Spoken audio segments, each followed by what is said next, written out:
We're backstage, and it is Rusty Young with POCO. How are you today? I'm good, Jay. Really good. Awesome. Yeah, we just flew in from from Tucson. Oh, wow. So my wings are really tired. From so Arizona to California. I mean, what great states there are. And, you know, looking back at your history, I mean, unbelievable. We're talking 50 years of incredible music that will stand the test of time. And you look at this family tree. Oh my gosh! You know, it's everybody in there, from the Eagles and Loggins and Messina to the Buffalo Springfield to, you know, so many of the greats. Yeah, what an amazing life you've had. I got to tell you a little story. Is that what this is? This is how it all goes. This is the end. This is your life. You know, I had of course heard the band on record, but I was living in Dayton, Ohio at the time. And in 1974, somebody said, "Hey, there's a concert down at the racetrack," and it was somewhere in between Dayton and Cincinnati. And I went down there, and it was in the middle of nowhere. And this they had like a speedway, and it was POCO on the 7 album. It was Spooky Tooth. I'm trying to remember some of the other bands, but your steel guitar just rang out in this big, you know, it was one of those summer outdoor things. And I just remember looking up at the stars and hearing that steel guitar. And I had been a guitarist for years, but I literally went out the next day and found a steel guitar in Dayton, Ohio, because of you. Wow. And I can't say I ever mastered it because I could never get the sounds you do, but I just wanted to kind of open it with that you really touched me.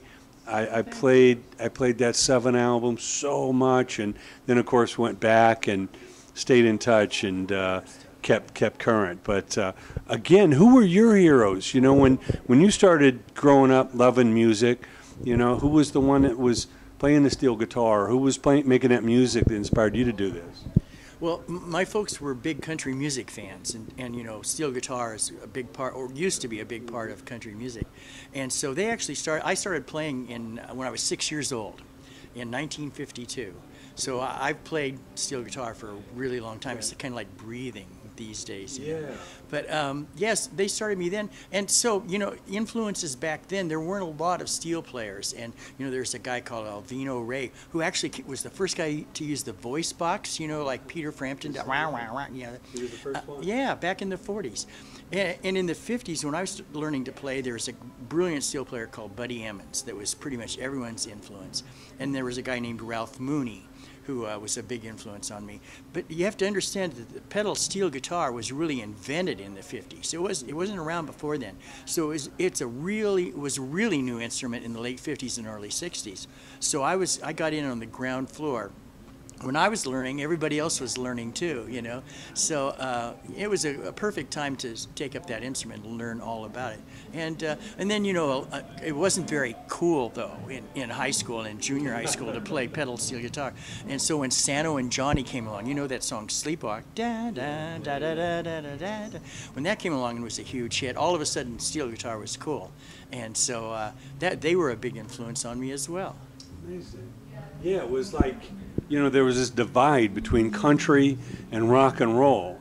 And of course, with the Beatles and the British invasion, that division became pretty evident. Right. But obviously, as we all know, there's really only 2 kinds of music: music that moves you, music that doesn't. So, you know, and seeing the evolution of country, now I'm sure for some purists, they're like, well, it's gotten way too pop or way too rock and roll. But it's amazing to see that it's really the music of the heartland now. You know, it is what rock and roll used to be.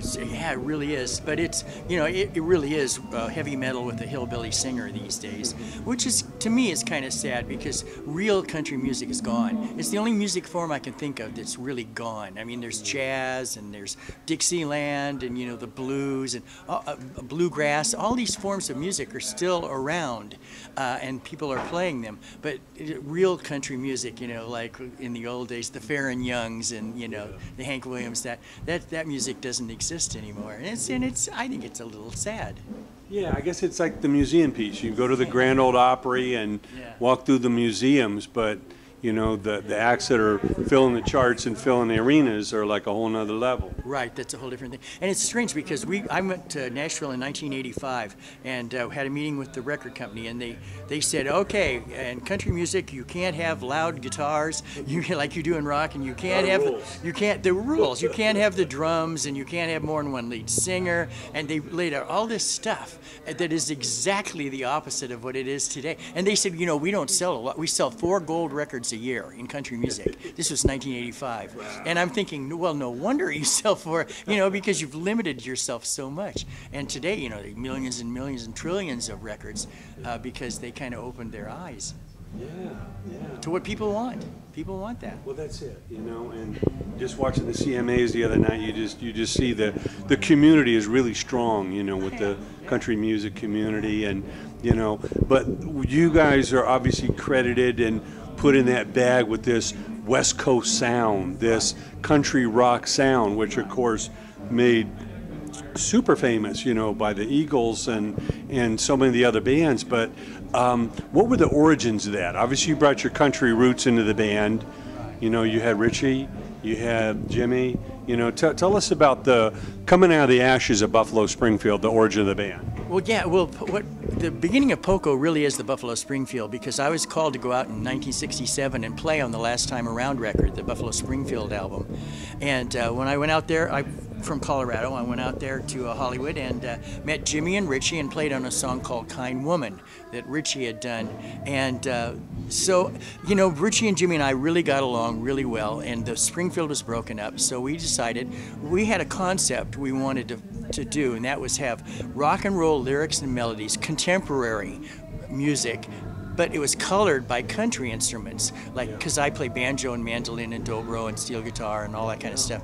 So I could be the color, and Richie's songs would be the basis that it was all built around, and it would be country rock, and that's the idea we started with. I believe that Kind Woman was actually the first POCO record, and then right after that came Picking Up the Pieces, which fulfilled that dream that we had to do country and rock together. Well, I know it was a whole nother era back then where you could just really concentrate on your musicianship, let the business guys handle the business, you know, and you know, you guys were in your own world to just basically be able to create and come up with the sounds and the songs, you know, that, you know, form the basis of the band, you know. But you say Richie, basically it was primarily his songs, and then you shaped the sound around it. There were barriers. When we turned in our first album, Picking Up the Pieces, Clive Davis called us up to his office in New York, and he said, I'm going to play your single for you. And he put, you know, on the tape on, the old-fashioned thing, you know, and he played Picking Up the Pieces. And it was exactly the same as on the album, but there was no steel guitar on it. And after it finished, Richie said to him, you know, it sounds great, Clive, but there's no steel guitar on there, and that's kind of our trademark, is that we're, you know, doing this country rock thing. And Clive Davis said, quote, you can't have a hit record with steel guitar on it. You can't have a, do you believe that? He said, so there were barriers. And I'm thinking, you know, what if he'd have signed Jethro Tull? When he said, you know, right, guess no what? Flutes. No rock and roll with flutes. That's not going to fly. So there were folks who really didn't get it back then. So yeah. There was a bit of a struggle. Well, they're part of that, you know, old school assembly line, let's crank it out kind of thing, and innovation was hard. Clive Davis was a lawyer. He didn't have a musical background. Right. Well, I know you guys have obviously evolved so much. You look at the family tree, it's incredible, you know, and obviously Jimmy went to form, you know, Loggins and Messina, and of course Richie, you know, left to do his thing, and you know, Randy, Randy, you know, leaving, and you know, obviously Timothy was there that night when I saw your band doing the 7 album, and you know, seeing the seamless transition he made into the Eagles, you know, obviously replacing your other former member, but you know, well, their music is so easy. He could, he could do that. He probably didn't even have to practice, you know. Sure. And I know he's from this area, and I know he's Sacramento. Is that right? Yeah. He's in Sacramento now. Oh, he lives at, yeah, I'm not going to tell you where, because I don't know where, but okay. No, he does live out here in suburbs of L.A., Yeah, absolutely. Now, obviously, over the years, you know, you always had to kind of, I guess, walk that line between the music that you really wanted to make, and of course the record company's like, hey guys, we got to sell, we got to get on the Billboard charts, we got to, you know, all that. How did you always, you know, balance that between, you know, having the integrity of what you wanted to make, and then dealing with, of course, somewhat the hand that feeds you, that gives you the budgets to make the records and get on the road? Well, we were fortunate because the POCO nets over the years have always supported POCO, and we sold quite a few. I mean, we sold 300,000 or so records every time, even without a hit single, and that works for the label. So you know, of course, they wanted the big hit as well, and that happened in 1978 with Crazy Love. That was #1 for 6 weeks, and changed everything.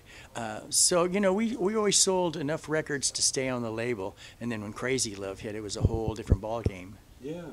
Well, tell us about the origin of that song, because I know it breathed new life into the band and opened up new people that now could discover your back catalog. Yeah, right. That AM, back then there was AM and FM radio, and AM was where the hits were, FM was where the hipness was. Yeah. So, yeah, it was just, the record label was actually going to drop us, and because Timothy had left to join the Eagles, and George, our drummer, left to join the Byrds. And so it was me and our guitar player, Paul Cotton. And they were going to drop us, and management had already heard Crazy Love because we were rehearsing a new band. And they went to the label and they said, hey, listen, before you drop me, you might want to go down there and check out rehearsal. And so they came down, we played Crazy Love, and they said, go make a record. And we did. So you know, it did change everything. It was that record we'd been looking for 10 years. And you know, the craziest thing about Crazy Love is that I wrote it and I sang it, and up until virtually that time, I didn't write or I didn't sing in the band. You know, Richie Furay and Tim Schmidt and Paul Cotton and Jimmy Messina were all singers and songwriters, and my job in the band was to be the instrumentalist, to provide that color, the palette of color from country music. And so when Richie left and Timmy left, and there was room for me to actually grow into, because I wanted to be a songwriter, and so to grow into that role. And so it's so odd with all those guys, great singers and songwriters, 10 years, not a hit. They leave the band and bang, you know, the guy who doesn't write or sing has the #1. How odd is that? Yeah. Tell us the writing of that song, the origin of coming up the words. Well, you know, I mean, to me, I'm not a songwriter as much as I write songs down. A lot of the great songs that come through seem like they're already written, and what you do as a songwriter is just not get in the way. And they'll be there. Sometimes I'll sit down with my guitar and just start singing, and there's a song there. A lot of times that'll happen. And sometimes it'll be 3/4 of a song, well, most of the time, half a song or 3/4, and then you finish it off, and you wait for that inspiration a lot of times. Crazy Love was like that. I wrote that in probably 45 minutes. I was working around the house, and I just, all of a sudden, it happens all the time. Just that melody, the rhythm of it is what hit me. And then so I picked up a guitar and wrote down that. And when I finished it, I played it for Paul and the guys, and I said, you know, it gets to the chorus, it goes, ooh, crazy love, ah. And I said, don't worry about the oohs and ahs. I'll put words in there, I promise. Right now, it's just oohs and ahs. And they said, well, don't you dare, you know, that's really the hook. And so I didn't even know it was finished when it was finished. Yeah. What an amazing story. You know, it's always good to hear the story, you know, behind the hit. Now, I have a new song on the Waiting for the Sun, my solo record, first solo record in 50 years, called My Friend. That reminds me so much of how the process was with Crazy Love. It was a whole complete song. I wanted to write a song about the 50 years of the band that talked about it, and how we're all still friends, and how far we've come, you know, from being, you know, George and Randy and I were really poor, living in one apartment with one car and stealing sandwiches from the Troubadour to live on. And from that to where, you know, Randy was in the Eagles and so hugely successful, and Jimmy and me and Richie, you know, we've all come so far and been, you know, so blessed over these 50 years. And I wanted to write a song about that. So all of a sudden, one morning, this song came through called My Friend. And it was the same thing. The song was just right there. I think I wrote it that I get up in the morning to write about 4 o'clock, and then write from 4 to 9 in the morning. And all of a sudden, by 9 o'clock, it was there. And those songs are the real special songs, because they come from somewhere else. Yeah. They're not you're sitting down and grinding out a song. You know, I have an idea and I'm grinding it out. They're a gift. And so that's my second one that I'm really proud of, called My Friend. Now, I understand Timothy and Richie sing on that? They do, yeah. I called them up. I sent them the demo of it, and I said, "You guys, you know, I'd really love it if you'd sing harmony on this." And they did, and it really just takes it right over the top. Yeah, yeah. Now, writing early in the morning, is that the prime time because your mind is kind of like a blank slate? You know, the longer in the day, the more things or tasks you're thinking of. Yeah. Is it that pure time? It's like that. See, I live in rural Missouri in the Mark Twain National Forest, and so when I committed to do this project, I just started waking up at 4. I wasn't sure why, and it's pitch black, and I'd grab my guitar and a legal pad and pen and a cup of coffee and go downstairs to the studio, which has these panoramic windows overlooking the forest, and it'd be pitch black, and I'd just start strumming. And I wrote a song called "Waiting for the Sun." It was the first song I wrote, and it's just another morning waiting for the sun to shine. Just can't keep my eyes closed. So many things on my mind. And that's exactly what I'd get up and I'd have these ideas going on that I'd thought about the night before, or the day before, and I'd start playing and running all that through, and then gradually the sun would come up, and you know, things would clear up, and I'd have a whole tablet of things that I'd written, and it was really inspiring. And I would do it 4 to about 9 o'clock, and then I'd carry on with my day. But it took a year, because I wrote about 25 songs, that 10 are on the album. But it was really, really inspiring, waiting for the sun. Yeah. What a special time of day, you know, the dawn and seeing the sun come up and just So quiet. yeah, just bounce off the leaves and the trees and the mountains. Yeah, no messages from the boss. Yeah, a lot of times when I go to Vegas, I'll drive out like 5 in the morning, and you're out in the middle of the desert driving, and you just see that sun come up through the mountains. And the sun comes out. Yeah, it's an inspiring time. Yes, it is. Now we got to show the album cover here. You know, Yes, I'm so proud of that. Waiting for the sun. Yes, a friend of ours, an artist, he's from Poland who lives in Missouri, Wow. came over to the cabin and did a couple paintings, and this is the one that we chose for the album. Amazing. And I got to do all the lyrics that are written inside. No, I got to really design the art package, which was really a lot of fun. And everything's in my own handwriting. Like all of this is my handwriting. And inside you'll see a guitar, just like I was saying before, and a legal pad, and it's got my handwriting on it, just like this. And it also has the grocery list on it, if you look closely. So. Amazing. Yeah. Now, Very are proud there of any it. other songs in there that there's a story behind you can Oh, tell sure. us about? Well, they're all real personal. Yeah. Waiting for the Sun is about writing this record. It talks about that. Okay. And to me, it has a real Beatle influence, especially a George Harrison in the chorus where Comes the sun. it goes into Shine, Shine, which is really cool. My friend, we already talked about, Honeybee, is a tribute to my grandparents. They were the musicians in the family.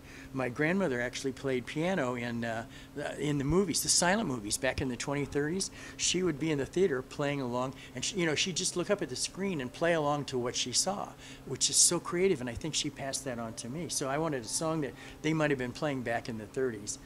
Sarah's song is the song I wrote for my daughter's wedding. When she got married, she asked if I'd sing a song at the wedding. I said, "How about if I write you one?" And and people are using that in their weddings now. There's actually a wedding today in Wisconsin where the girls using that song. Heaven Tonight is just a romantic song about me and Mary, my wife.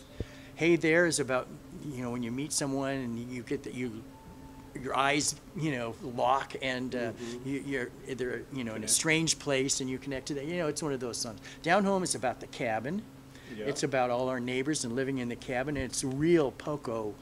It's like traditional POCO. Seasons is about our cabin and looking out and watching this. It was a whole year to write, and I saw all the seasons go by. And at our place, the Missouri conservation people came out and they put up a camera on our back deck, and they filmed an entire year as the seasons went by. And you can go online and see it. And it's the stop action. You see it in like 5 minutes. You can see, and it's from my back deck. So Seasons was, as I watched them go by, there are 4 parts of this song, and that's it. Innocent Moon was just a fun. I love that title, and I wrote a fun song about it.